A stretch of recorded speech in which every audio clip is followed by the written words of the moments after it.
నమస్తే, నేను Mukesh. Spiritual conscious ద్వారా వేలాది మంది జీవితాల్లో మార్పు తెస్తున్న ఆధ్యాత్మిక మార్గదర్శి రవికాంత్ గారు ఈరోజు మనతో పాటు ఉన్నారు. అసలు ఎస్సీఏ అంటే ఏంటి? స్పిరిచువల్ కాన్షియస్ యాక్టివేషన్ అంటే ఏంటి? Past life, healing, higher conscious అంటే ఏమిటి? దీని గురించి పూర్తిగా రవికాంత్ గారిని అడిగి తెలుసుకుందాం. నమస్కారం రవికాంత్ గారు. నమస్తే అండి ముఖేష్ గారు.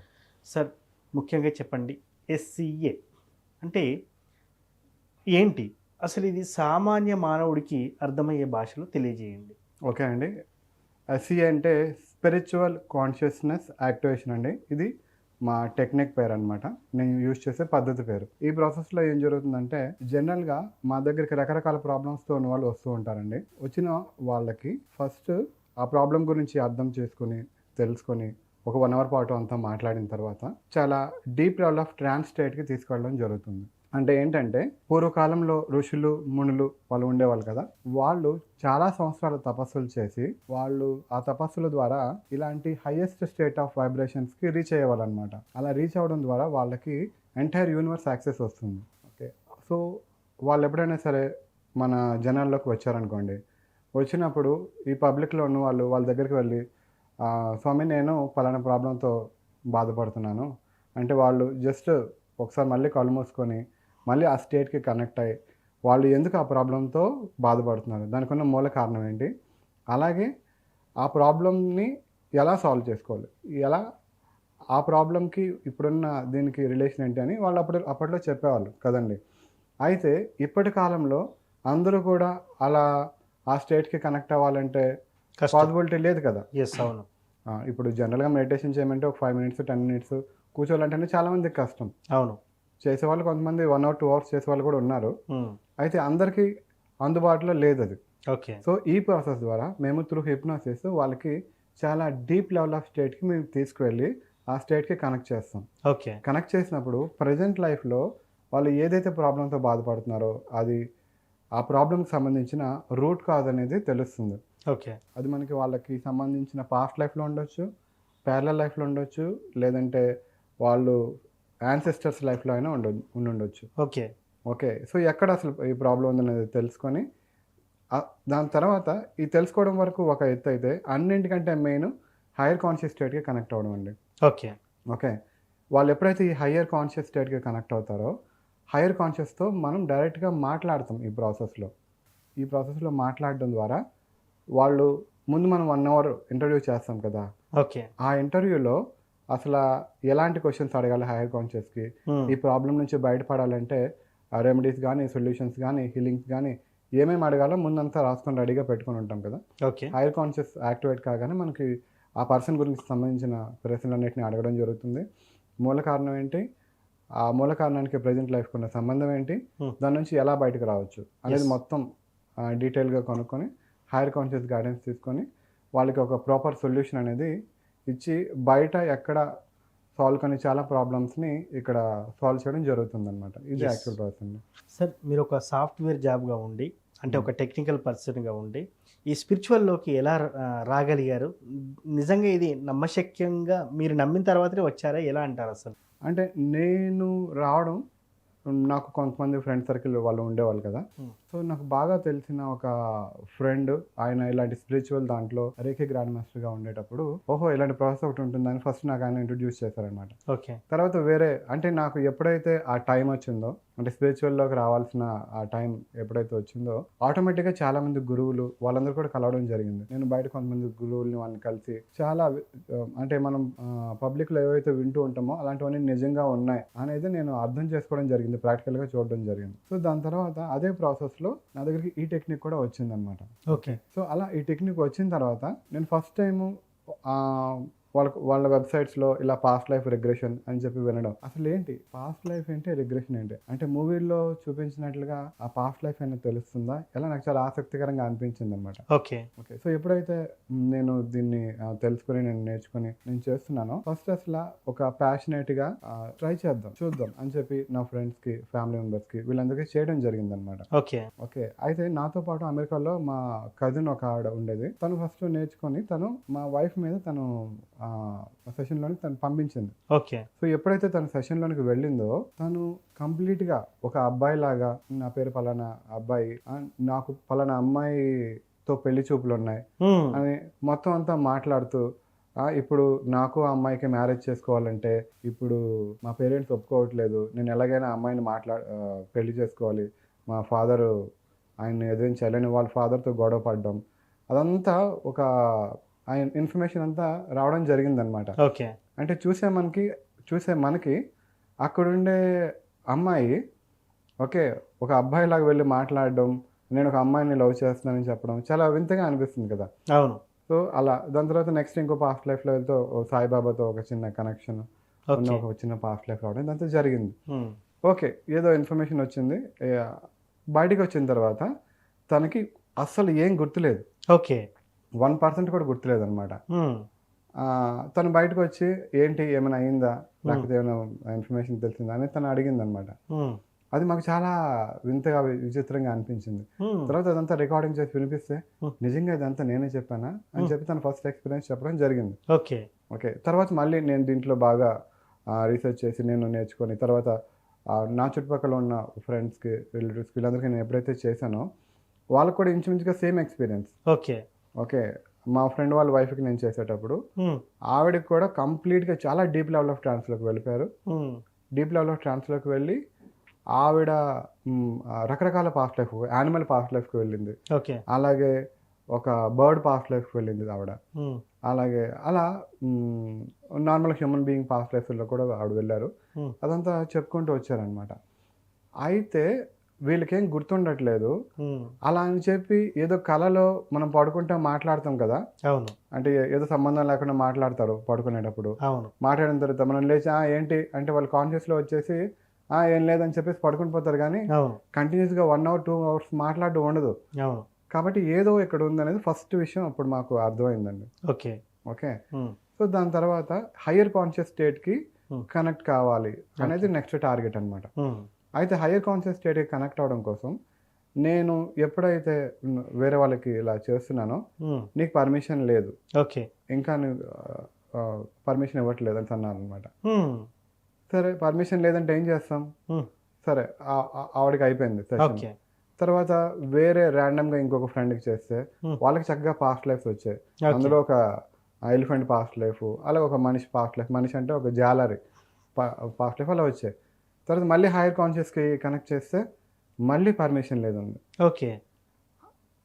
ఏ విషయాలు చెప్పకుండా ర్యాండమ్గా ఇంకొక పర్సన్కి చేస్తాను. అంటే ఒక 10 సెషన్స్ చేసేటప్పుడు 10 సెషన్స్లో అందరూ మూకుమ్మడిగా మీకు హైయర్ కాన్షియస్తో మాట్లాడడానికి పర్మిషన్ లేదు అని చెప్పేవాళ్ళు అనమాట. ఓకే. నాకు అర్థమయ్యేది కాదు, నేను ఏమైనా ప్రాసెస్ రాంగ్ చేస్తున్నానా, లేకపోతే ఎందుకు నాకు పర్మిషన్ రావట్లేదు, అవన్నీ నాకు చాలా విచిత్రంగా అనిపించాయి అనమాట. ఓకే. అయితే సరే దీన్ని ఎలాగైనా డీకోడ్ చేద్దామని, అంటే ఇండియాలో నేను నేర్చుకునేటప్పటికల్లా నేను 3వ వ్యక్తినండి. ఓకే. ఓకే, ఇండియాలోనే మీరు ఇండియాలో నేను 2014-15 టైంలో నేను 3వ వ్యక్తిని అనమాట. ఓకే. ఓకే. ఓకే, ఇది మేము బయట అమెరికాలో డొలరస్ కనన్ అనే ఆవిడ ద్వారా మేము నేర్చుకోవడం జరిగింది. ఓకే. ఓకే, అది బేస్ మెథడ్. అది దాని తర్వాత నేను చాలా అడ్వాన్స్ చేసాము, అది మనం తర్వాత మాట్లాడదాం.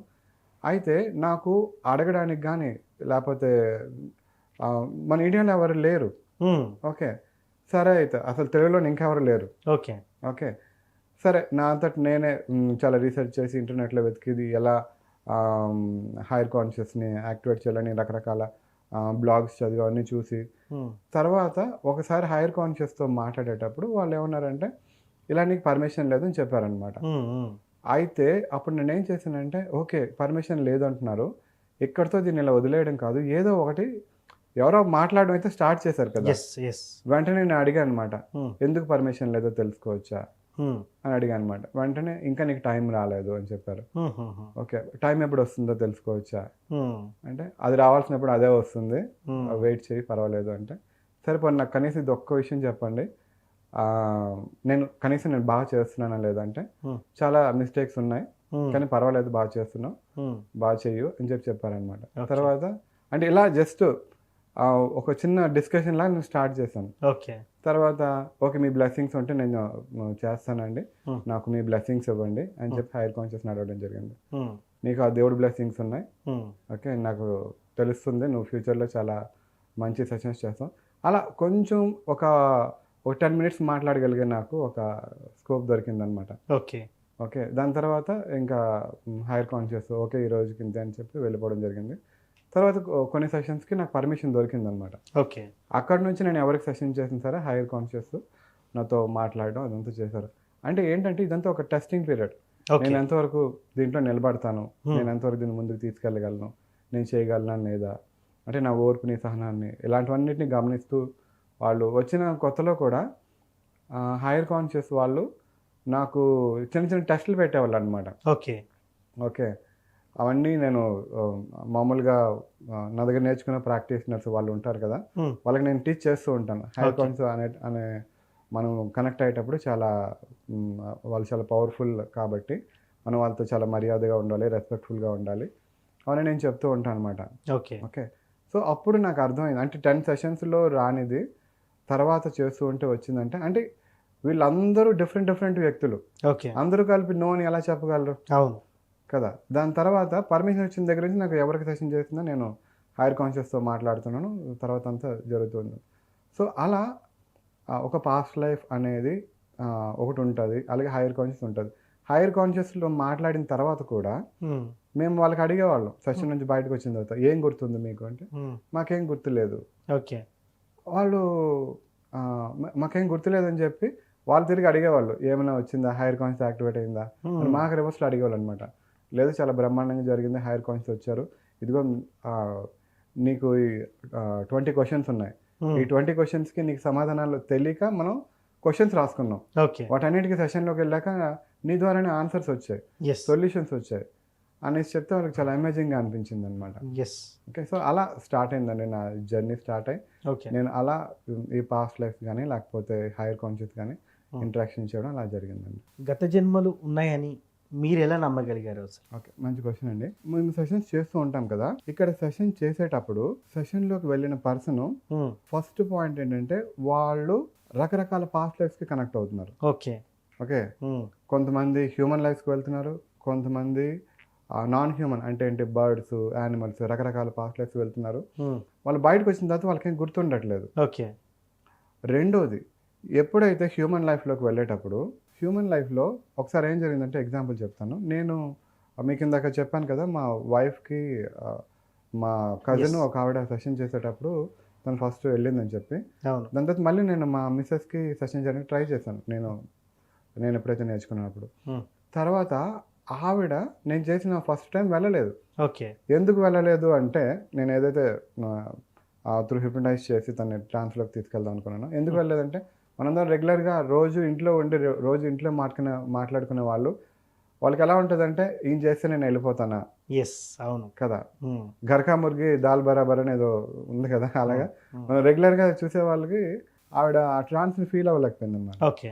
కానీ రెగ్యులర్‌గా మా ఇంట్లోనే మా మిసెస్ వాళ్ళ ఫ్రెండ్స్, నా ఫ్రెండ్స్, రిలేటివ్స్ వీళ్ళందరూ చాలామంది వెళ్ళడం హ్మ్. తను చూసిందనమాట. హ్మ్. అందరికి మంచి మంచి పాస్ట్ లైఫ్స్ రావడం చూసింది. ఓకే. తర్వాత ఈసారి నాకు లాభం లేదు. అందరికి మంచి మంచి పాస్ట్ లైఫ్స్ వస్తున్నాయి. నాకు కూడా రావాల్సిందే. హ్మ్. నేను కూడా ఎలాగైనా వెళ్తాను అని చెప్పి అప్పటికే నేను ఒక ఆయనకి ఒక 3, 4 గంటలు సెషన్ చేసి హ్మ్. అప్పటికే నేను కొంచెం రెస్ట్‌లెస్‌గానే ఉన్నాననమాట. సరే తను వెళ్తానంటుంది కదా! అని చెప్పి చేద్దాం అని చెప్పి నేను జస్ట్ ఒక రాయేసినట్టుగా ఒక ట్రైల్ ఏసాను. కానీ తను కనెక్ట్ అయిపోయింది. చాలా డీప్‌గా కనెక్ట్ అయిపోయింది. ఫస్ట్ ల్యాండ్ అవ్వడం ఒక చిన్న పాప అనమాట. ఓకే. ఒక 7, 8 ఇయర్స్ ఉన్న పాప. తను ఏం చేస్తుంది ఏంటని అడుగుతుంటే ఇలా మేము సముద్రపు ఒడ్డున ఆడుకుంటున్నాం.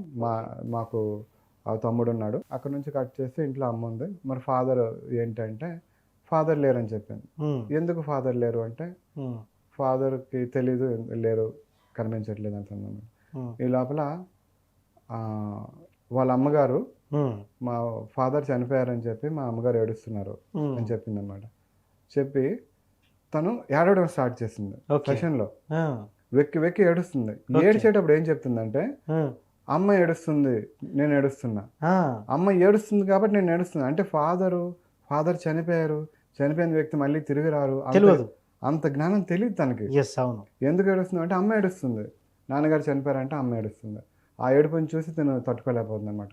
చాలా రియలిస్టిక్‌గా అనిపించిందది. తర్వాత అతనికి నేను అక్కడ కొంచెం ఓదార్చి, మళ్ళీ నేను ఆ సీన్‌లో తన నుంచి బయటికి తీసుకొచ్చి, మళ్ళీ వేరే సీన్‌కి తీసుకెళ్ళి, మళ్ళీ వేరే సీన్కి తీసుకెళ్తే మళ్ళీ అక్కడ నుంచి అంత ఏడ్చిన పర్సన్ కూడా ట్రాన్స్లోంచి బయటికి రాలే. ఓకే. ఏడవడం నుంచి బయటికి రాలే అసలు. ట్రాన్స్లోంచి బయటికి రాలే. ఓకే. ట్రాన్స్ స్టేట్లోనే ఉంటూ ఓకే. అదే సీన్లో తను ఏడుస్తూనే ఉంది. ఆ తర్వాత అక్కడ సీన్ని కట్ చేసి మళ్ళీ వేరే పాస్ట్ లైఫ్ తీసుకెళ్తే తను మళ్ళీ వెళ్ళగలిగింది. అక్కడ నుంచి ఇంకో పాస్ట్ లైఫ్ కూడా రాగలిగింది అనమాట. ఓకే. సో ఆ పాస్ట్ లైఫ్ వెళ్ళిన తర్వాత మళ్ళీ అక్కడ క్యారెక్టరిస్టిక్స్ అక్కడ ఒక దొంగ నక్సలైట్, అంటే రాజుల కాలంలో రాజుల మీద తిరుగుబాటు చేసే కొంతమంది ఉంటారు కదా, వాళ్ళు ఏమంటారు బందిపోట్లు సంథింగ్, అలాంటి ఒక బందిపోటు అనమాట. సో అక్కడ తను ఏం చెప్పాను అంటే ఎంత రియలిస్టిక్గా ఉంటాయంటే అక్కడికి వెళ్ళి ఏం చెప్పిందంటే నీ పేరు ఏంటంటే నా పేరు రాజు అని చెప్పింది. పేరు రాజు. ఓకే. మేము ఇక్కడ యుద్ధానికి వచ్చాం. యుద్ధానికి కాదు, మేము అక్కడ అన్ని ప్రాక్టీస్ చేసుకుంటూ ఉంటాం.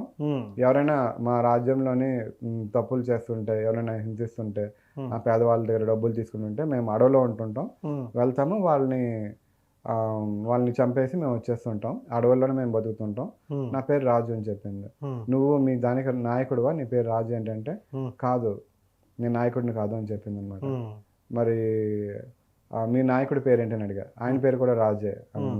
అదేంటి రాజు ఏంటంటే ఇక్కడ అందరం రాజులమే, ఎవరికొకరు తక్కువ కాదు, అందరం మేము రాజు అనే పిలుచుకుంటాం అని చెప్పాను. సో అది చాలా విచిత్రంగా అనిపించింది చూసారా. సో ఇలా అంటే పాస్ట్ లైఫ్లోకి వెళ్ళేటప్పుడు ఎలా ఉంటుందంటే మనం రియల్గా మనం విన్న విషయాలు, మనం చూసినవి చదివినవి ఏవైతే ఉంటాయో అవి కాకుండా అది ఎక్స్పీరియన్స్ చేసి వచ్చిన పర్సన్ చెప్తే ఎలా ఉంటుంది అలా ఉంటుంది. ఓకే. మాకు పాస్ట్ లైఫ్లో స్వాతంత్ర సమరయోధులు అలాంటి పాస్ట్ లైఫ్స్ కొన్ని వచ్చాయి అనమాట. ఓకే. సో అంటే మనం ఎక్కడ బుక్స్లోని ఎక్కడ చూసి ఉండం. ఓకే. ఒక పాస్ట్ లైఫ్లో ఏం జరిగిందంటే అంటే ఎందుకు ఇంత రియల్గా నమ్మసక్యంగా ఎందుకు ఉంటుంది అంటే ఒక పాస్ట్ లైఫ్లో అందులో ఒక అమ్మాయిగా వెళ్ళింది. ఓకే. ఒక పాస్ట్ లైఫ్లో అమ్మాయి అయితే ఏంటంటే అక్కడ ఉన్న విషయాలన్నీ చెప్తూ మేము మొహానికి నల్ల రంగు రాసుకున్నాం అని చెప్పింది అనమాట.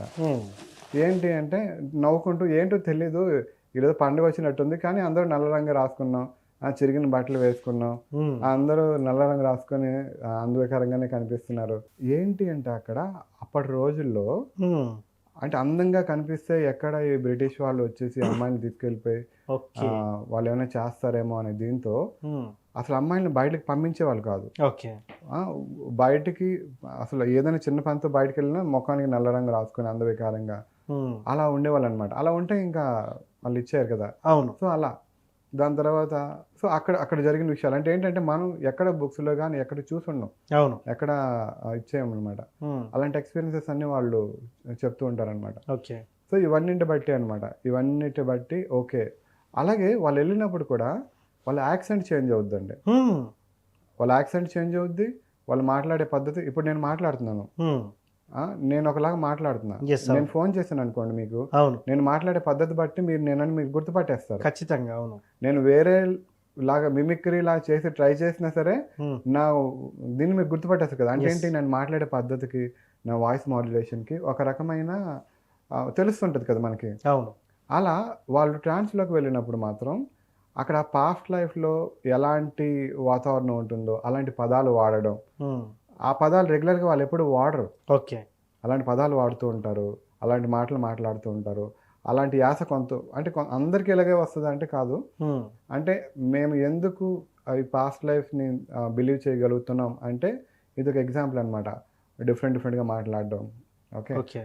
అలాగే ఆ పాస్ట్ లైఫ్లో వెళ్ళిన ఒక స్టోరీలో ఆయనకి ఎందుకో దగ్గు ఉందన్నమాట. సెషన్లో వెళ్ళిన దగ్గర నుంచి ఈ అమ్మాయి మాట్లాడుతూ దగ్గుతుంది. అయితే నేనేమనుకున్నాను, తినకి మామూలుగా దగ్గు వచ్చిందేమో, సెషన్లో తను ఇబ్బంది పడుతుందేమో అనుకున్నా. ఒక 2-3 సార్లు అలా దగ్గిన తర్వాత ఏంటో ఈ పాడు దగ్గు ఎన్నో సంవత్సరాల నుంచి ఉంది, ఇప్పటికే తగ్గట్లేదు, చచ్చేదాకా పోదేమో. ఇక్కడ మా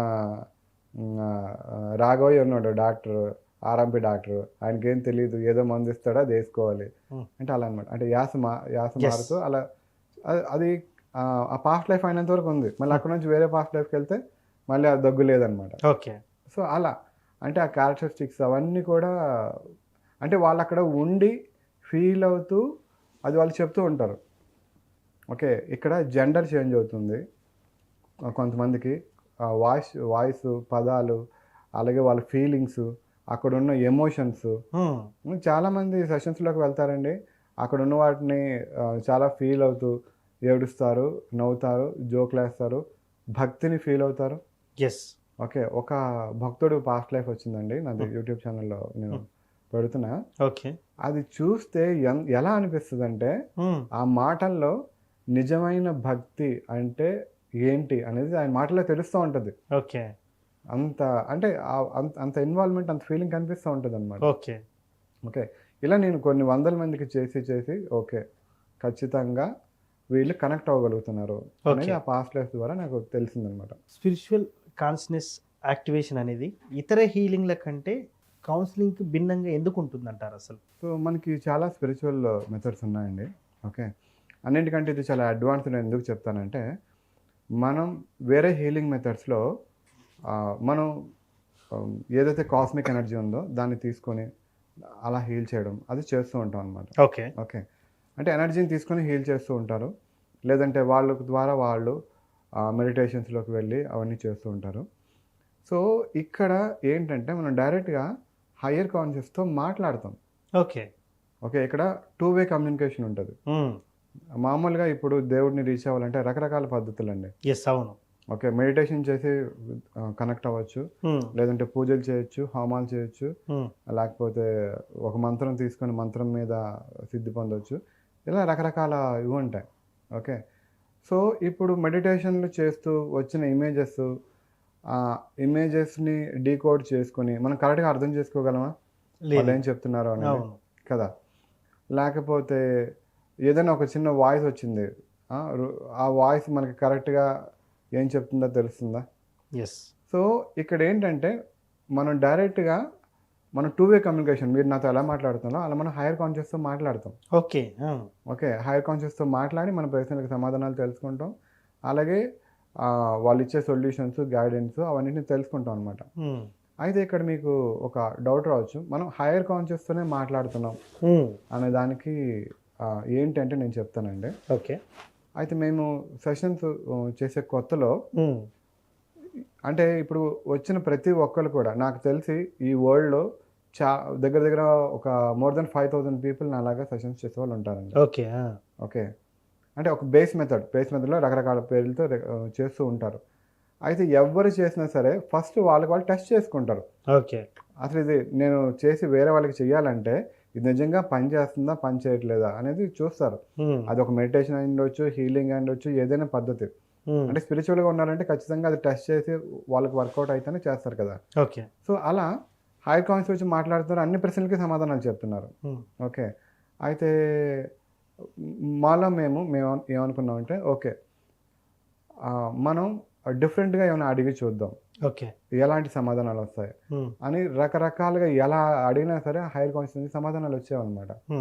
ఓకే. ఒకసారి ఏం చేసామంటే మేము ఎప్పుడు కూడా డైరెక్ట్గా ఎవరికైతే ప్రాబ్లమ్స్ ఉన్నాయో ఆ ప్రాబ్లంకి సంబంధించి అతన్ని ట్రాన్స్లోకి పంపించి వాళ్ళ క్వశ్చన్స్ వాళ్ళకి అడిగేవాళ్ళం.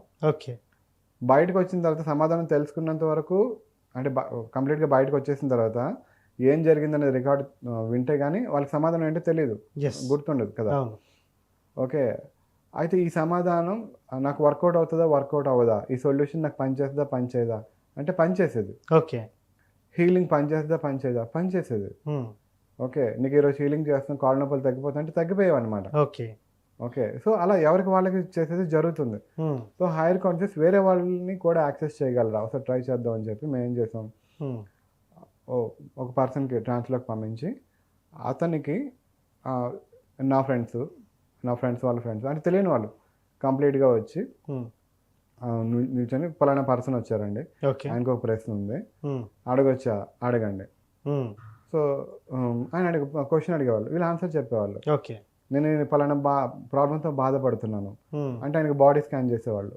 బాడీ స్కాన్ చేసి ఇప్పుడు మీరు ఉన్నారు, మీకు ఏమేమి హెల్త్ ఇష్యూస్ ఉన్నాయో నేను చూసి నాకు తెలియదు. ఓకే. కానీ ఆ ట్రాన్స్లేట్లోకి వెళ్ళిన తర్వాత ఓకే, ఇప్పుడు నేనే ట్రాన్స్లేట్లోకి వెళ్ళాను అనుకోండి, అది బాడీ స్కాన్ చేస్తే మీకు పలానా పట్టులో ప్రాబ్లం ఉంది, లేకపోతే భుజాల నొప్పులు ఉన్నాయి, లేకపోతే ఇది ఉంది ఇది ఉంది ఇవన్నీ కనిపిస్తున్నాయి ఓకే. అని చెప్తారనమాట. అవన్నీ ఉంటాయి వాళ్ళకి. ఓకే.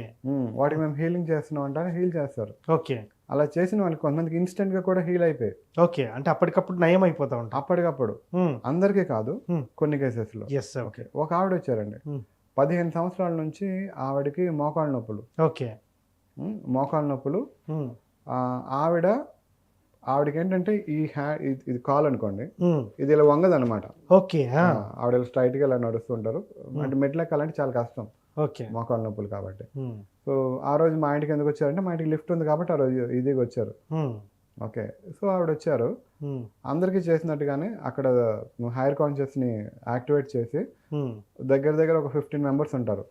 అందరి క్వశ్చన్స్ అడగడం, వాళ్ళ ఆన్సర్స్ని చెప్పించడం, తర్వాత వాళ్ళందరికీ హీలింగ్ చేయడం అనమాట. ఓకే. ఓకే, అందులో మెయిన్గా సెషన్ చేస్తుంది ఒకరి కోసం. ఓకే. అది ఎటు జరుగుతుంది. అది కాకుండా ఈవిడ చూద్దామని వచ్చారు. సరే నాకు హీలింగ్ చేయండి అంటే ఆవిడ వెళ్ళారు, హీలింగ్ చేసుకున్నారు. ఆ హీలింగ్ అయిపోయింది, వెళ్ళిపోండి నెక్స్ట్ అని పిలిచారు అనమాట. నెక్స్ట్ వాళ్ళు చేయించుకున్నారు. సో ఆవిడ ఎప్పుడైతే వెంటనే చెక్ చేసుకున్నారో ఆవిడకి కాలు ఇలా వంగడం స్టార్ట్ అయింది. ఆ మోకాళ్ళ నొప్పులు తగ్గిపోయాయి. 15 years నుంచి ఉన్న మోకాళ్ళ నొప్పులు. ఓకే. అలాగే ఒక ఆవిడ అలాగే వచ్చారు, ఆవిడకి బీపీ ఉంది. ఓకే. బీపీ 60% తగ్గిపోయింది. ఓకే. ఓకే, సో అంటే ఆవిడ అంటే సెషన్ అయిపోయింది. సెషన్ అయిపోయి ఆవిడ మామూలుగా ఎందుకో చెక్ చేసుకుంటే ఇలా వంగుతుంది కదా, ఆవిడ ఏడవడం స్టార్ట్ చేశారనమాట. ఓకే, ఏంటి ఎందుకు ఏడుస్తున్నారు, ఏమైంది? నేను కంగారు పడి అడిగితే ఆవిడ నాకు అక్క వరుస అవుతారనమాట. రవి నాకు తగ్గిపోయింది, చాలా థ్యాంక్స్ అని ఆవిడ నన్ను చేసి మా ఫాదర్కి కాళ్ళకి దండం పెట్టింది అనమాట. ఓకే, మా రిలేటివ్ అవుతుంది తను. అయితే అంటే ఏంటంటే ఇలాంటివన్నీ మేము ప్రాక్టికల్గా చూసాం. ఓకే, ప్రాక్టికల్గా చూసి ఖచ్చితంగా మనం హైయర్ కాన్షియస్తో మాట్లాడుతున్నాం. అంటే మాకు 2-3 సెషన్లు చేసిన తర్వాత మాకు అర్థమైంది మేము నిజంగా హైయర్ కాన్షియస్తో మాట్లాడుతున్నాం అనే విషయం అయితే అర్థమైంది. ఎందుకంటే కామన్ మ్యాన్ సమాధానం చెప్పలేని చాలా క్వశ్చన్స్కి మాకు అక్కడ నుంచి ఆన్సర్స్ దొరికేవి. మాకు గైడెన్స్ ఇచ్చేవాళ్ళు, నెక్స్ట్ టైం చేయాలో చెప్పేవాళ్ళు, ఫ్యూచర్ ఎలా ఉండబోతుంది అని చెప్పేవాళ్ళు, చాలా విషయాలకి గైడెన్స్ ఇచ్చేవాళ్ళు అనమాట.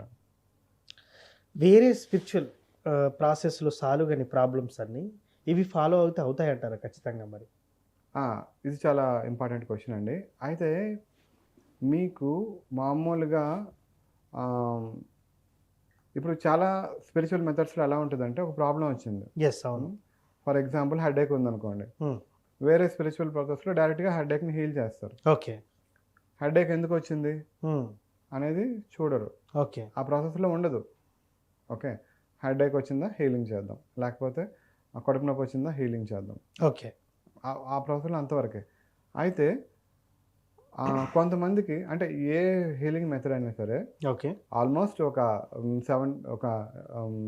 80-90% వరకు హీలింగ్స్ అన్ని అవుతాయండి. ఓకే, అవుతాయి, తప్పకుండా జరుగుతాయి. మిగిలిన ప్రాసెస్లో కూడా వాళ్ళు కరెక్ట్గా ప్రాసెస్లో వాళ్ళు కరెక్ట్గా చేయగలిగి కరెక్ట్గా ఫాలో అయితే, రిసీవ్ చేసుకున్న వాళ్ళు కరెక్ట్గా బిలీవ్ చేస్తే అవుతాయి జనరల్గా. అయితే ఒక 10-20% అబోవ్ కదా, వాళ్ళు నిజంగానే 100% ఎఫర్ట్ పెట్టి చేస్తారు. వీళ్ళకి ఎంత బిలీఫ్ ఉన్నా టెంపరీగా తగ్గొచ్చు. ఓకే, ఓకే, మళ్ళీ తర్వాత రిపీట్ అవుతుంది అనమాట. మళ్ళీ తగ్గొచ్చు, మళ్ళీ రిపీట్ అవ్వచ్చు. ఎందుకు అంటే దానికి ఉన్న మూల కారణం ఏంటి, రూట్ కాజ్ ఏంటనేది తెలుసుకోరు. Okay. Okay, so root cause తెలుసుకోవడం చాలా ఇంపార్టెంట్ అండి. ఓకే, దాని వెనుక కర్మ ఏముంది అని తెలుసుకోవడం చాలా ఇంపార్టెంట్. ఓకే, ఇక్కడ కర్మ అనేది మెయిన్ రోల్ ప్లే చేస్తుంది అనమాట. ఓకే. ఓకే, మనం ఏవైతే ప్రజెంట్ ప్రాబ్లమ్స్తో మనం ప్రాబ్లమ్స్ని ఫేస్ చేస్తున్నామో ఆ ప్రాబ్లమ్స్ అన్నీ మనకి గత జన్మ కర్మలు బట్టి ఇప్పుడు అన్నీ నడుస్తున్నవి. మనం భగవద్గీతలోని అలాగే మన పెద్దల దగ్గర నుంచి తెలుసుకున్న విషయమే ఇది. ఓకే, సో ఆ కర్మల్ని తీర్చుకునే ప్రాసెస్లో ఇవి వస్తూ ఉంటాయి. ఎప్పుడైతే ఆ కర్మ తీరిపోయే టైం వస్తుందో ఆ టైంలో ఇలాంటి హీలరో లేకపోతే ఒక గురువో ఎవరో ఒకరు వస్తారు, వాళ్ళ ద్వారా ఆ ప్రాబ్లం సాల్వ్ అవుతూ ఉంటుంది. లేకపోతే డాక్టర్ దగ్గరికి వెళ్తారు, ట్రీట్మెంట్ తీసుకుంటారు, what ever it is. Okay, కొన్ని మాత్రం హీలింగ్ చేసినా లేకపోతే మెడిసిన్స్ వాడినా ఏం చేసినా తగ్గవు. ఓకే, సో అలాంటివి ఏంటంటే ఇలాంటి సెషన్స్లో వచ్చారనుకోండి, మేము first root cause find out చేస్తాం. ఓకే, గత జన్మలో ఏం జరిగింది, అక్కడ ఏం జరిగింది, దానివల్ల వీళ్ళు ఏం నేర్చుకోవాలి ఓకే అనేది తెలుసుకొని వీళ్ళు ఇది తెలుసుకోవాలి, దీనివల్ల ఇది తగ్గట్లేదు కాబట్టి మీరు ఇక నుంచి ఇప్పుడు హీలింగ్ చేస్తే తగ్గిపోతుందంటే హీలింగ్ చేస్తారు. ఓకే. లేదు వీళ్ళు ఇంకా కొంత నేర్చుకోవాల్సింది ఉంది అంటే అట్లీస్ట్ దాని పెయిన్ రెడ్యూస్ చేసి ఇప్పుడు ఒక 70% పెయిన్ ఉందనుకోండి, 70% పెయిన్ ఈయన తట్టుకోలేకపోతున్నారు కాబట్టి మేము దాన్ని ఒక 30% తీసుకొస్తాం. ఇంకో 2 నెలలు ఈయన ఈ కర్మని మోయాల్సి ఉంటుంది. దాని తర్వాత ఆటోమేటిక్గా తగ్గిపోతుంది, మేము మళ్ళీ హీలింగ్ చేస్తూ ఉంటాం అని చెప్తారనమాట. ఓకే. సో అలా ఏంటి మెయిన్ కర్మ ఏంటి, రూట్ కాజ్ ఏంటి అని చూస్తారనమాట. ఓకే. అయితే ఇది ఒక విషయం. అయితే కొన్ని ప్రాసెస్లో మేము రూట్ కాజ్ కూడా చూస్తామంటారు. అయితే ఎలా ఉంటుందంటే మేము రీసెంట్గా చేసిన కొన్ని సెషన్స్లో ఒక ఆయన వచ్చారండి. ఆయన ఒక శివాలయంలో పూజారు. ఓకే. ఓకే. ఆయన సెషన్ కోసం వచ్చారు. మేము మాట్లాడుతూ జనరల్ అంటే ఈ మధ్యన చాలా ఎక్కువ కేసెస్ ఇలా వస్తున్నాయని చెప్పి నేను మీకు చెప్తున్నాను. ఓకే. మాట్లాడుతూ ఆయన గురించే కాకుండా మీకు బ్రదర్ అండ్ సిస్టర్స్లో మీకు ఎలాంటి ప్రాబ్లమ్స్ ఉన్నాయి, అలాగే మీ తాతగారి దాంట్లో ఎలాంటి ప్రాబ్లమ్స్ ఉన్నాయని అడుగుతున్నాం అనమాట. ఓకే. ఖచ్చితంగా ఇది అడగాలి. ఎందుకంటే చాలా కేసెస్లో ఈ మధ్యన మేము చూస్తున్నాం. ఆల్మోస్ట్ ఇప్పుడు మాకు 10 కేసెస్ వచ్చాయి అనుకోండి, అందులో 3 కేసెస్కి ఖచ్చితంగా ఇలా ఉంటుందన్నమాట. ఓకే. 3 కేసెస్ కానీ 2 కేసెస్ కానీ. ఓకే. సో యాన్సెస్ట్రల్ ప్రాబ్లమ్స్ ఉంటాయండి. ఓకే. ఓకే. అంటే ఏంటంటే ఇప్పుడు వచ్చిన అబ్బాయి ఎవరైతే ఉన్నారో అతనికి అతను ఎవరైతే మ్యారేజ్ చేసుకున్నారో ఆ అమ్మాయికి కొంచెం మెంటల్లీ కొంచెం ఆ కండిషన్ బాగాలేదు. ఓకే. ఓకే. బాగాలేకపోవడం తర్వాత ఏమైంది, ఆమెకి ఒక బేబీ పుట్టింది. తర్వాత ఇంకా మెంటల్లీ బాగాలేదు. తర్వాత నెక్స్ట్ బేబీ పుట్టేటప్పుడు ఆ బేబీ చనిపోయింది అనమాట. ఓకే. చనిపోయింది. దాని తర్వాత ఈ ఉన్న బేబీని ఆవిడే చేతులారా చంపేసింది అనమాట. ఓకే. ఓకే. ఎందుకంటే మెంటల్ కండిషన్ బాగాలేదు. ఎప్పుడైతే బేబీ చనిపోయింది తను ఏం చేస్తుందో తనకి తెలియట్లేదు అనమాట. సో అలా ఇతని ఫ్యామిలీలో జరిగింది. తర్వాత వాళ్ళ బ్రదర్స్, వాళ్ళ సిస్టర్స్, వాళ్ళ దాంట్లో చూసుకున్నా సరే చాలామందికి ఇలాంటి పిల్లలు పుట్టకపోవడం, లేకపోతే పిల్లలు పుట్టి చనిపోవడం, ఇలాంటి కేసెస్ ఉన్నాయన్నమాట. ఓకే. ఇలా మేము ఐడెంటిఫై చేసాం. ఆల్మోస్ట్ 90% ఫ్యామిలీ మెంబర్స్కి ఉంది ఇది. ఓకే. అయితే సెషన్లోకి పంపించాం. సెషన్లోకి వెళ్ళిన తర్వాత తెలిసిన విషయం ఏంటంటే, అయితే వీళ్ళు ఇప్పుడు గుడిలో పూజారిగా చేస్తున్నారు. అవును. అయితే వాళ్ళ ఇప్పుడు వచ్చిన పర్సన్ వాళ్ళ తాతగారు ముత్తాతగారు వాళ్ళు ఏంటంటే గుడిలో పూజారి కాదు అనుకుంటా. ఆయన వీళ్ళు దాన్ని ఏమంటారు కర్మకాండలు అలాంటివన్నీ చేసేవాళ్ళంట. ఓకే. వీళ్ళు గుడిలో చేస్తున్నారు కాబట్టి వీళ్ళు చేయరో మరి మొత్తానికి వీళ్ళు కానీ వీళ్ళు ఫాదర్గా చేయట్లేదు. ఓకే. వాళ్ళ ముత్తాతగారు వాళ్ళు చేసేవాళ్ళని చెప్పి వీళ్ళకి తెలుసు. ఓకే. అది పల్లెటూరులో చేసేవాళ్ళు. అప్పటి కాలంలో ఆయన చేసేటప్పుడు ఆయన ఎలా చేస్తారంటే అన్ని మంత్రాలు సరిగ్గా తెలుసుకోకుండా, కరెక్ట్గా ఉచ్చరించకుండా, కరెక్ట్గా చేయకుండా ఆ సోల్స్ని పంపించేసి అవన్నీ చేయడం చేశారనమాట. 120 సోల్స్ దాకా వెళ్ళలే. ఓకే. 120 సోల్స్. హైయర్ కాన్షియస్ అది చూసి హైయర్ కాన్షియస్ ఒక షాక్ అయిపోయారు. 120 సోల్స్ ఉండిపోయి అవన్నీ ఏం చేస్తున్నాయి, వీళ్ళ ఫ్యామిలీ చుట్టూ తిరిగి వీళ్ళని పట్టుకొని పీడిస్తున్నాయి అనమాట. ఓకే. అందుకే వీళ్ళ ఫ్యామిలీలో పిల్లలు పుడుతున్నారు, చనిపోతున్నారు, లేకపోతే చాలా మంది పిల్లలు పుట్టట్లేదు, ఇలాంటి ఇష్యూస్ అన్ని జరుగుతున్నాయి. అసలు దీనికి సొల్యూషన్ ఏంటి? ఇప్పుడు ఇంతకు ముందు కూడా ఇలాంటి కేసెస్ అంటే ఒక సోల్ ఏదైనా సూసైడ్ చేసుకుని వెళ్ళకపోతే వాళ్ళ పేరు మీద సంథింగ్ ఏదో ఒక ఇలా కర్మకాండ చేయండి లేకపోతే అలా చెప్పేవాళ్ళు. అవును. ఇప్పుడు 120 ఉన్నాయి. వాళ్ళ పేర్లు ఏంటి, గోత్రాలు ఏంటి, ఏం తెలీదు. ఎలా పంపిస్తాను ఏంటి? సరే ఇది కొంచెం క్రిటికల్ టాస్కే అని చెప్పి మొత్తానికి హైయర్ కాన్షియస్ ఇంకా పైన ఉన్న ఎనర్జీస్ కొంతమందితో ఆ డిస్కషన్ జరిగి వీళ్ళకి ఒక ప్రాసెస్ చెప్పారు. మీరు ఇలా చేసుకుంటూ ఉండండి, మిగిలింది మా వైపు నుంచి మేము ఒక్కొక్కటే రిలీజ్ చేయడానికి ప్రయత్నం చేస్తాం, కొంత టైం పడుతుంది అని చెప్పి అంతా చెప్పడం జరిగిందనమాట. సో దాని తర్వాత నుంచి వాళ్ళకి అంత బాగుంది. నెక్స్ట్ ఆయన వేరే మ్యారేజ్ చేసుకోవడం అంత జరుగుతుంది అనమాట. ఓకే. అయితే ఇంత రూట్ కాజ్ ఏ ప్రాసెస్లో బయటపడుతుంది? అంతే కదా తెలియదు ఎవరికి కూడా అసలు. ఒకవేళ తెలిస్తే దానికి సొల్యూషన్ ఏంటి? ఇలా రకరకాలుగా అండి. మనకి పాస్ట్ లైఫ్లో ఉందా అది రూట్ కాదు, యాన్సెస్టర్ దాంట్లో ఉందా అనేది క్రిస్టల్ క్లియర్గా తెలుసుకోవడం, అలాగే దానికి సంబంధించి సొల్యూషన్ని ఫైండ్ అవుట్ చేయడం. మీ సెషన్లో మీ సెషన్లో పాస్ట్ లైఫ్ స్టోరీ ఏదైనా హైలైట్ ఏమన్నా ఉందా సార్? చాలా మంచి పాస్ట్ లైఫ్స్ మాకు చాలా వచ్చాయండి. మేము చేసిన పాస్ట్ లైఫ్స్‌లో ఒక పర్సన్ ఏమొచ్చి శ్రీకృష్ణుడి కాలంలో ఉన్న ఒక పాస్ట్ లైఫ్ వెళ్ళడం. ఓకే. అలాగే రామాయణం జరిగేటప్పుడు ఒక పాస్ట్ లైఫ్‌లోకి వెళ్ళడం. అలాగే అలా ఒక ఏలియన్ పాస్ట్ లైఫ్. ఓకే. అలాగే హ్యూమన్ బీయింగ్స్ కాకుండా ఒక పర్సన్ లైట్ బీయింగ్ అనమాట. ఓకే. లైట్ బీయింగ్ అంటే ఏంటంటే ఆయన కాంతిలాగా తను ఎక్స్పీరియన్స్ చేస్తూ ఆ కాంతి లైఫ్ని లీడ్ చేస్తూ అదొక ప్యారలల్ లైఫ్. ఓకే. ఓకే. అలాంటి ఒక పాస్ట్ లైఫ్ వచ్చింది. అలా మాకు చాలా రకరకాల పాస్ట్ లైఫ్ అంటే ఏలియన్ పాస్ట్ లైఫ్స్ వచ్చేటప్పుడు కూడా అక్కడ ఏలియన్స్ ఎలా ఉంటారు, వాళ్ళ ఫుడ్ ఏంటి, వాళ్ళ జీవన విధానం ఏంటి, వాళ్ళు భూమి మీదకి రావడం, ఇలాంటివన్నీ చాలా చాలా ఇంట్రెస్టింగ్గా జరిగాయండి. ఓకే. అయితే నేను ఒకటి చెప్తాను ఇక్కడ మీకు ఇంట్రెస్టింగ్గా ఉండడం కోసం. ఏంటంటే నేను మా వైఫ్కి సెషన్ చేసేటప్పుడు తను ఫ్యూచర్కి వెళ్ళడం జరిగిందనమాట. ఓకే. నా లైఫ్లో ఒక 2-3 సార్లు జరిగింది వేరే వాళ్ళ కోసం చేసేటప్పుడు కూడా. అయితే ఎందుకు చూపించారు ఫ్యూచరు అంటే ఆ టైంలో ఏంటి ఫ్యూచరు, ఇప్పుడు కరెక్ట్ వేలో వెళ్తున్నామా లేదా. ఓకే. అప్పట్లో నేను అంటే సాఫ్ట్వేర్లో కూడా నేను మ్యారేజ్ అయిన కొత్తలో చిన్న జాబ్ చేసుకుంటూ ఒక సింగిల్ బెడ్రూమ్ రూమ్లో ఉంటూ మ్యారేజ్ అయిన కొత్తలో అలాగే ఉండేవాళ్ళం అనమాట. ఓకే. సో అప్పటికి మా మిస్సెస్ తను డిగ్రీ చదువుకుంది కానీ తనకు కూడా జాబ్ లేదు, ఏం లేదనమాట. ఓకే. ఓకే. సో అలాంటి స్టేట్లో ఉండేటప్పుడు ఏంటి ఇప్పుడు నెక్స్ట్ అని చాలా ఎక్కువగా తను ఒక వరీ స్టేట్లో ఉండేది. ఓకే. అప్పుడు ఫ్యూచర్లోకి వెళ్తే ఫ్యూచర్లో మేము ఒక 3 BHK హౌస్లో ఉన్నట్టు, నేను జాబ్ చేస్తున్నట్టు, మా వైఫ్ జాబ్ చేస్తున్నట్టు, మాకు 2 పిల్లలు పుట్టినట్టు, ఇంట్లో ఒక సోఫా, వాల్కి టీవీ, ఇవన్నీ ఉన్నట్లు అవన్నీ వచ్చిందనమాట. ఓకే. అయితే నేను ఆ సింగిల్ బెడ్రూమ్ రెంట్ హౌస్లో ఉండేటప్పుడు ఏవి లేవు మా ఇంట్లో. మా ఇంట్లో ఎలాంటి టీవీ ఉండేదంటే మామూలు కంప్యూటర్ మానిటర్ ఉంటుంది కదా, అవును, దానికి కేబుల్ కనెక్షన్ నుంచి అప్పుడు ఏవో కన్వర్టర్స్ ఉండేవి. అవును, దాని నుంచి కేబుల్ కనెక్షన్ దాన్ని పెట్టుకుంటే అందులో టీవీ వచ్చేది అనమాట. ఓకే. సో అలాంటి దీంట్లో ఉండేటప్పుడు అప్పటి నుంచి నాకు హైయర్ కాన్షియస్ చెప్పేవాళ్ళు, ఓకే, నువ్వు జాబ్ చేసుకుంటూ సెషన్స్ కూడా చేసుకోగలవు, ఓకే, మీ వైఫ్ కూడా జాబ్ చేస్తుంది అని గైడెన్స్ అది ఇచ్చేవాళ్ళు అనమాట. ఓకే. సో వాళ్ళ గైడెన్స్ హెల్ప్ తీసుకున్న తర్వాత ఈరోజు చూసుకుంటే మా వైఫ్ ఆల్రెడీ తను సాఫ్ట్వేర్ ఇంజనీర్గా జాబ్ చేస్తే 5-6 years కంప్లీట్ చేసి, ఓకే, అంటే తను డిగ్రీ తర్వాత MCA కంప్లీట్ చేసి తను ఇప్పుడు సాఫ్ట్వేర్లోకి వచ్చి తను మంచిగా సెటిల్ అయింది. మాకు 2 పిల్లలు పుట్టారు.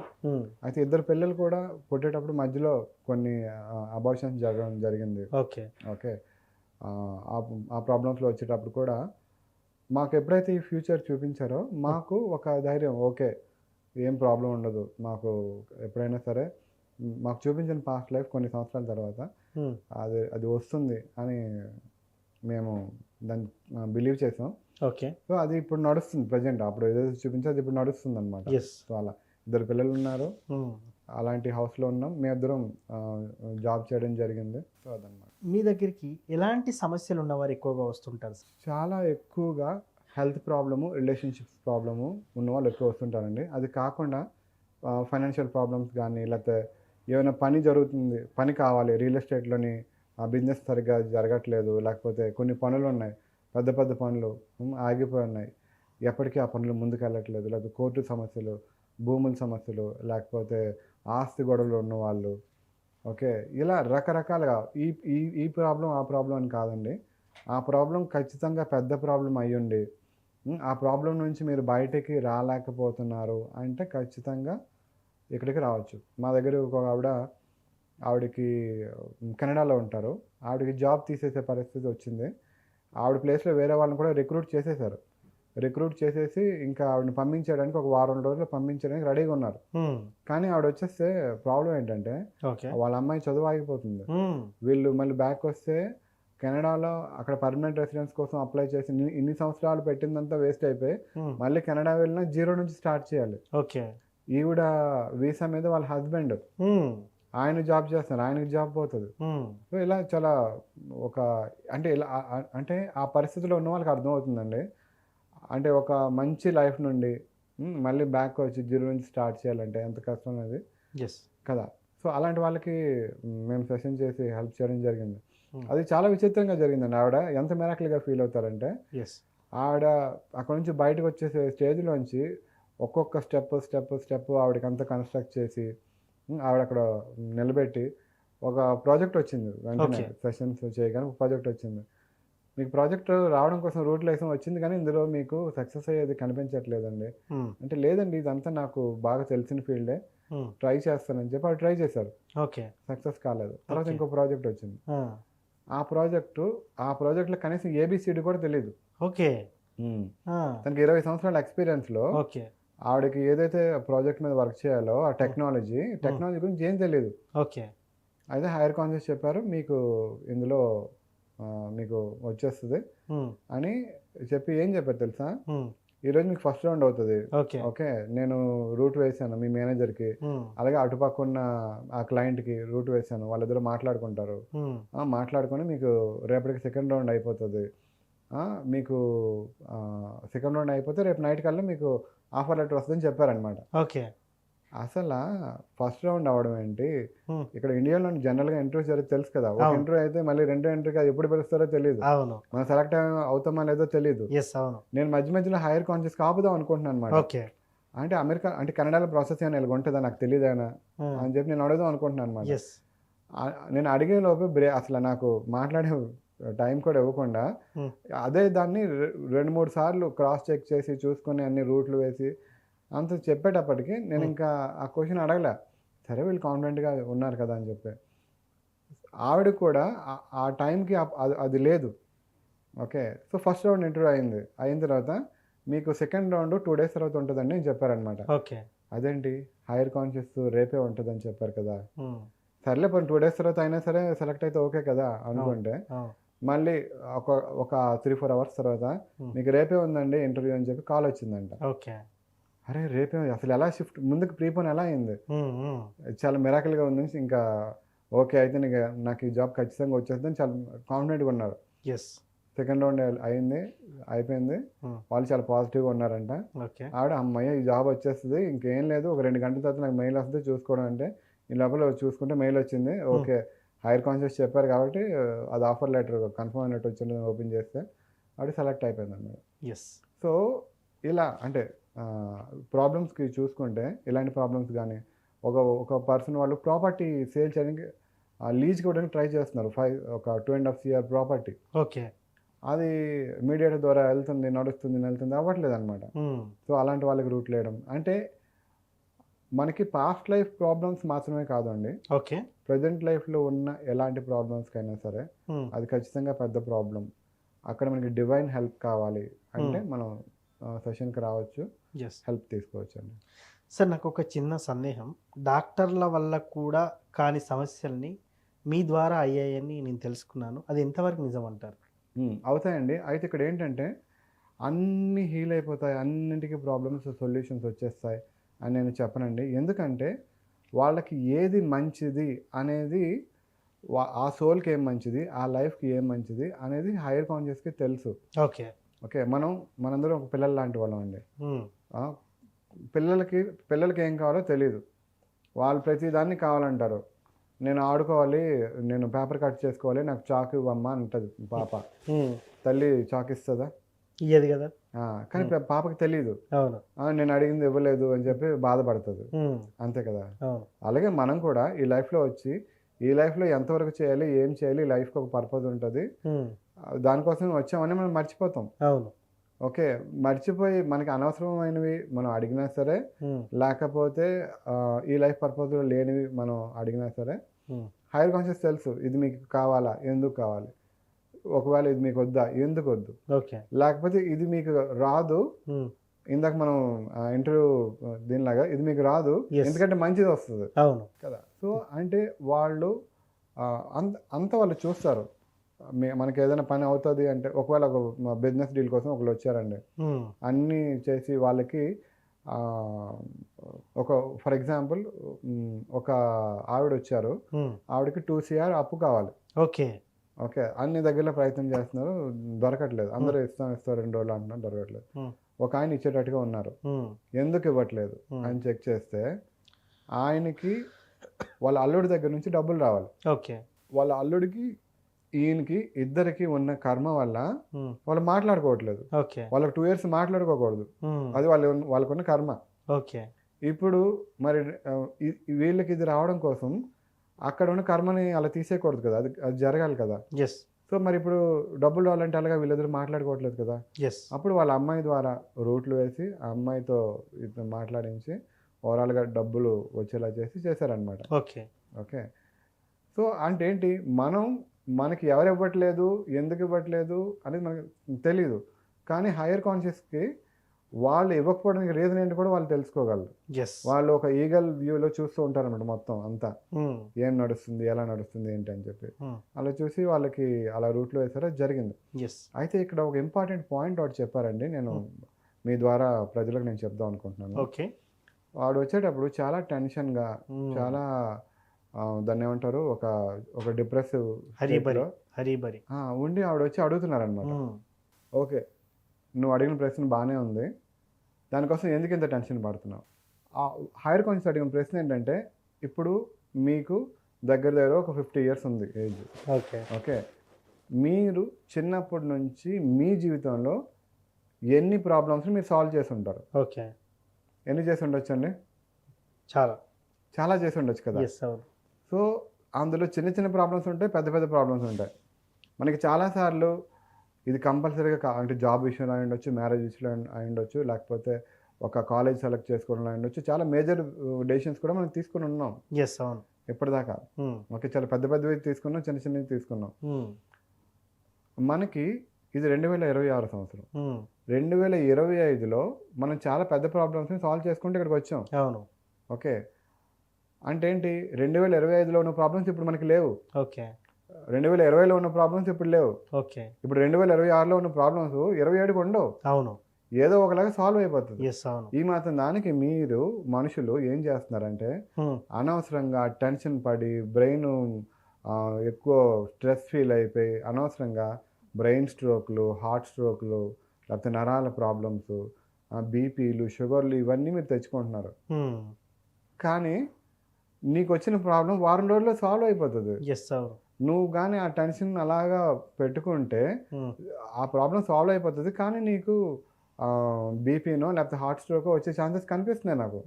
అంత ఎక్కువ ప్రెజర్ తీసుకుంటున్నావు. ఒకవేళ నీకు ఏమైనా జరిగింది అనుకోండి, హార్ట్ స్ట్రోక్ వచ్చి, మరి వాళ్ళ పిల్లల పరిస్థితి అదంతా ఎంత ఇది కదా. సో నేను మీ ద్వారా నాకు హైయర్ కాన్షియస్ ఇచ్చిన ఈ సందేశాన్ని నేను చెప్తున్నాను. ఎలాంటి ప్రాబ్లం అయినా ప్రతి ప్రాబ్లంకి సొల్యూషన్ ఉంటుందండి, ఖచ్చితంగా. ఓకే, ఈ సంవత్సరంలో ఇప్పుడు మీరు ప్రాబ్లం ఫేస్ చేస్తున్నారా, నెక్స్ట్ ఇయర్కి అది ఖచ్చితంగా ఉండదు. ఓకే, నెక్స్ట్ ఇయర్లో మళ్ళీ కొత్త వస్తాయి, అవి ఆ తర్వాత సంవత్సరంలో అంటే సంవత్సరం కాదు, కొంత టైం పెడితే ఏ ప్రాబ్లం అయినా సాల్వ్ అయిపోవాల్సిందే. ఓకే. ఆ మాత్రం దానికి ఎక్కువ టెన్షన్ తీసుకొని, ప్రెజర్ తీసుకొని బాడీ మీదకి తెచ్చుకోవద్దు. తెచ్చుకోవడం వల్ల అనవసరంగా ఒకసారి బీపీ వచ్చినా, లేకపోతే షుగర్ వచ్చినా, లేకపోతే హార్ట్కి సంబంధించి వచ్చినా ఒకసారి వచ్చిందంటే అది లైఫ్ లాంగ్ ఉంటుంది. సో ఆ మెసేజ్ ఇవ్వడం జరిగిందనమాట. సెలబ్రిటీలు కూడా మీ దగ్గరికి వస్తూ ఉంటారా? మీ దగ్గరికి వచ్చిన సెలబ్రిటీల్లో గత జన్మలు వాళ్ళవి ఎలా ఉండేవంటారు? జనరల్గా వస్తూ ఉంటారండి. నేను ఇప్పుడు ప్రతిసారి మాట్లాడేటప్పుడు కూడా నేను క్లయింట్ అని మాట్లాడుతున్నాను కదా. అంటే సెలబ్రిటీ వచ్చినా సరే నేను నేమ్స్ అవి రివ్యూ చేయకూడదు కాబట్టి క్లయింట్ అనే మాట్లాడుతాను. జనరల్గా వస్తుంటారండి రాజకీయ నాయకులు, ఎమ్మెల్యేగా పోటీ చేసే వ్యక్తులు, లేకపోతే కొంతమంది అధికారంలో ఉండే వ్యక్తులు, పొలిటీషియన్స్, అలాగే మూవీ బ్యాక్గ్రౌండ్స్లో ఉన్న వ్యక్తులు, సింగర్స్, వీళ్ళందరూ అంటే ప్రాబ్లమ్స్ అందరికీ ఉంటాయి కదా. ఓకే, వస్తూ ఉంటారు, సెషన్స్ తీసుకుంటూ ఉంటారు. ఓకే, వాళ్ళ ప్రాబ్లమ్స్ కూడా చేసుకుంటూ ఉంటారు. అయితే మీకు ఇంకొక విషయం కూడా నేను చెప్తాను, అంటే ఈ విషయం నేను చెప్పొచ్చు. ఇప్పుడు ప్రజెంట్ లైఫ్లో ఉన్న కామన్ పీపుల్ని పాస్ట్ లైఫ్ సెషన్లో చూస్తే వాళ్ళు సెలబ్రిటీస్గా ఉన్నారు. ఓకే, అంటే ఏంటి, ఒక ఆవిడ మనకి హీరోయిన్ దివ్యభారతితో పాటు ఒక ఆవిడ ఉండేది. ఆవిడది పేరు ఆతో స్టార్ట్ అవుద్ది, అమృత. అమృత పాస్ట్ లైఫ్ వచ్చిందనమాట. ఓకే, అప్పుడు దివ్య భారతి గురించి కూడా కొంత విషయాలు చెప్పడం జరిగింది. తను ఎలా అది పడిపోయింది ఆవిడ యాక్చువల్గా. ఓకే. ఓకే, అది సూసైడ్ చేసుకోవడం ఏం కాదు, రియల్గానే పడిపోయింది అనమాట. ఓహో. ఓకే. ఓకే.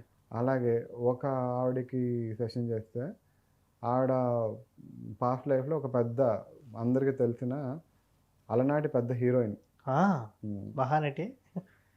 అలాంటి Yes. హీరోయిన్ అనమాట. ఓకే. ఓకే, ఆవిడ వచ్చారు. అలాగే ఇలా సెలబ్రిటీస్ అండ్ పాస్ట్ లైఫ్స్ కూడా రావడం జరిగింది. ఓకే. మళ్ళీ అది నిజంగానే వచ్చిందా, లేకపోతే ఈవిడేమైనా ఎక్కువ సినిమాలు చూడడంలో ఊహించుకున్నారంటే కాదండి. ఎందుకంటే ఆవిడ వచ్చింది వేరే ప్రాబ్లంతో. ఓకే. ఆవిడ వచ్చింది ఒక రిలేషన్షిప్ ప్రాబ్లంతో వచ్చారు. ఆ రిలేషన్షిప్ ప్రాబ్లంతో వచ్చేటప్పుడు ఆవిడ పాస్ట్ లైఫ్ వెళ్ళి నాకు ఇలా రిలేషన్షిప్ ప్రాబ్లం ఉంది మా హస్బెండ్తోని, అవన్నీ చెప్తూ నేను నా పని మీద నేను సినిమాలకు వెళ్తుంటాను, వస్తుంటాను, చేస్తుంటాను అని చెప్పింది. కానీ ఆ డీటెయిల్గా వాటి గురించి చెప్పలే. రిలేషన్షిప్ మీదే మొత్తం అంతా నడుస్తుంది. మధ్యలో ఇలా మూవీస్కి చేస్తుంటాను, వస్తుంటాను అనేది తప్పితే అంత లేదు. రెండోది ఏంటంటే ఇప్పుడున్న ఈ ప్రజెంట్ అమ్మాయికి అసలు మూవీస్ అంటే అసలు ఏం ఇంట్రెస్ట్ లేదు. ఏ మూవీస్ పెద్దగా చూడదు. అంటే మామూలుగా చూస్తూ ఉంటారు కానీ పెద్దగా తెలియదు అనమాట. తెలుగు మూవీస్ అస్సలు చూడరు అనమాట. సో అలాంటి ఆవిడకి అది వచ్చిందంటే మేబీ వచ్చి ఉండొచ్చు. అంటే ఇప్పుడు రెగ్యులర్గా చూసి వాళ్ళకి వచ్చింది అనుకోండి, మనం ఏమనుకుంటాం, ఇదే పనిగా ఆలోచిస్తున్నారు కాబట్టి వచ్చిందేమో అనుకుంటాం. కానీ అలాంటి కనెక్షన్ లేదు. ఓకే. సో అయితే ఇప్పుడు ఏంటంటే అది కూడా క్రియేటివ్ ఫీల్డే. ఇప్పుడు కూడా పనిచేస్తుంది కూడా ఒక క్రియేటివ్ ఫీల్డ్ అనమాట. సో అలా రావడం జరిగింది. వస్తూ ఉంటాయండి, జరుగుతూ ఉంటాయి అలా.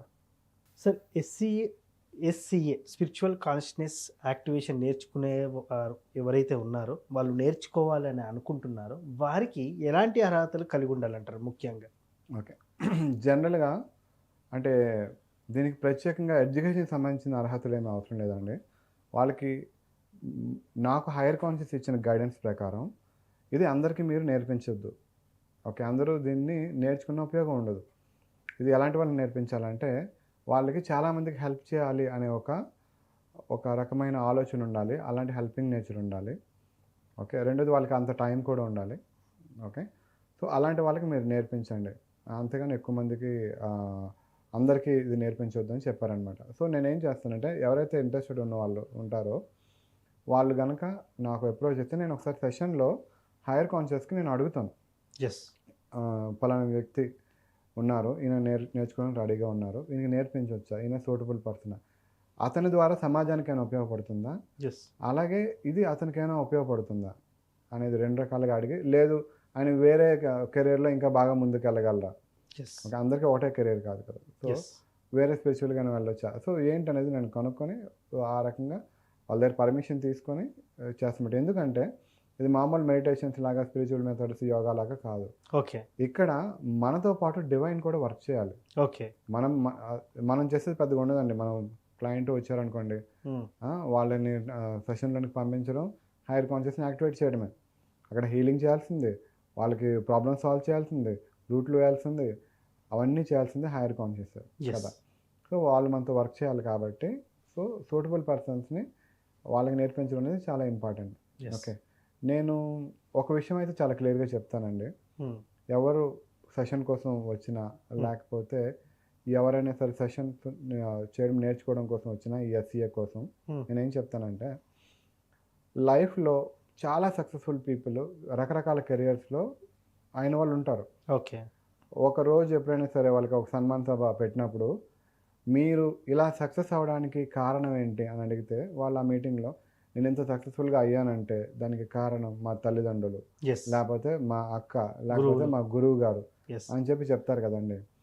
అయితే నేను ఇక్కడ చెప్తానండి, అంటే ఒక మనిషి సపోర్ట్ ఇస్తే వేరొక మనిషి అంత గొప్ప స్థాయికి రీచ్ అవ్వగలిగితే, నిజంగా మనం వెనక డివైన్ ఉండి నడిపించి డివైన్ సపోర్ట్ ఉంటే అసలు ఎలా ఉంటుంది.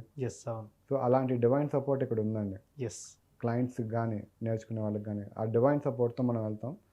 ఆ డివైన్ ఖచ్చితంగా అంత సపోర్ట్ ఉంది కాబట్టి ఇంకా బాగా ముందుకు వెళ్ళొచ్చు. సో చూశారు కదా రవికాంత్ గారికి చెప్పినటువంటి విషయాలు, ముఖ్యంగా ఆధ్యాత్మికంగా ఎన్నో పరిష్కారాలు చూపినటువంటి రవికాంత్ గారు, మీకు కూడా మీ లైఫ్లో ఎటువంటి సమస్యలున్నా రవికాంత్ గారిని అప్రోచ్ అయితే వాటికి ఉన్నటువంటి సమస్యలకి ఖచ్చితంగా పరిష్కారం చూపుతారు. ముఖ్యంగా రవికాంత్ గారిని సంప్రదించాలనుకుంటే ఇక్కడ కింద కనిపిస్తున్న వాట్సాప్ నెంబర్ ద్వారా నేరుగా సంప్రదించవచ్చు. ఏమైనా డౌట్స్ ఉన్నా కూడా నేరుగా మాట్లాడి మీ సందేహాలు నివృత్తి కూడా చేసుకోవచ్చు. ధన్యవాదాలు గురువుగారు. థ్యాంక్ యూ అండి.